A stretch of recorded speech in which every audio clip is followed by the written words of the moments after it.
And Force Now reports tonight, in Nigeria, flooding is the most frequent and recurrent calamity.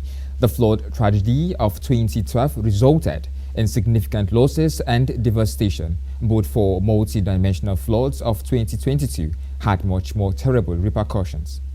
According to recent reports from the National Emergency Management Authority, flooding in the northeast of Nigeria had resulted in the death of at least 49 persons and thousands more displaced people.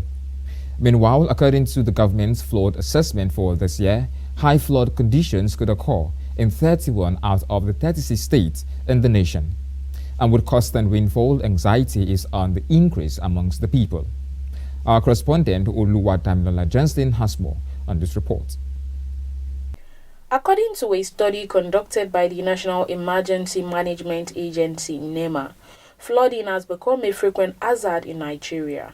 It has also been noted that factors such as rapid population growth, urbanization, poor urban planning and climate change, especially increased frequency and intensity of rainfall, had resulted in flooding in major parts of Nigeria. The country's already unstable humanitarian situation is becoming more complex as a result of the floods.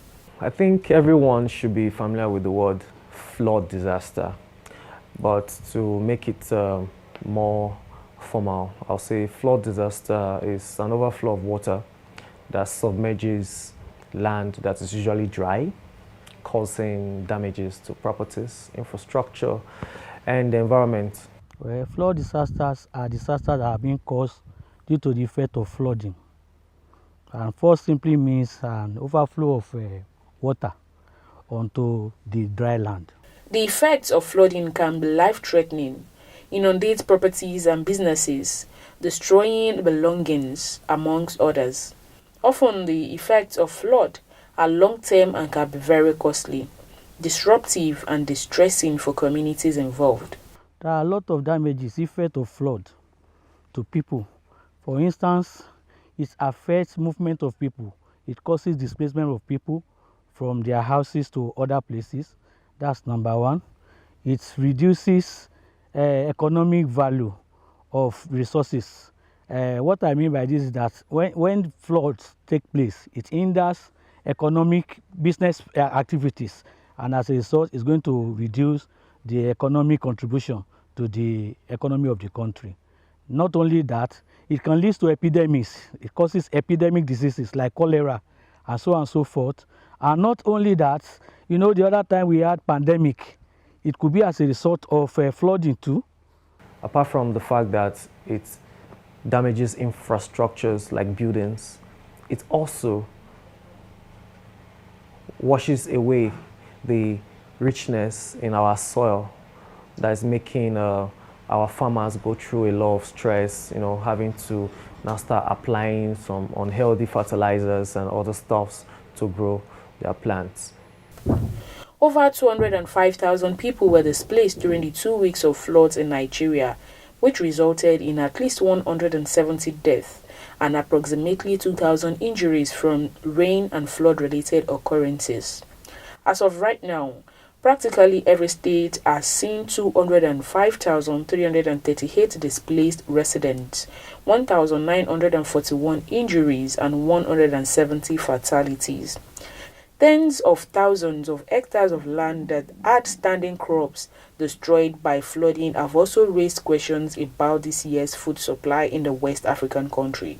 Well, I believe that this present administration has the well-being of the people at heart. They're doing a lot, and I believe that one of the things they are putting in place is to create more dams, because when you have more dams, it helps to swallow in this amount of flood, and at the same time it also helps to boost. It's like a win-win. At the same time, we're getting free water, free flow of water into the dam. At the same time, the dam is serving as, should I say, a gutter, the word gutter here, to take it off the routes where this flood is supposed to cause damages to. To control flood, is not only meant for the government alone or government agencies alone. It also involves the contribution of individual people and members of the society.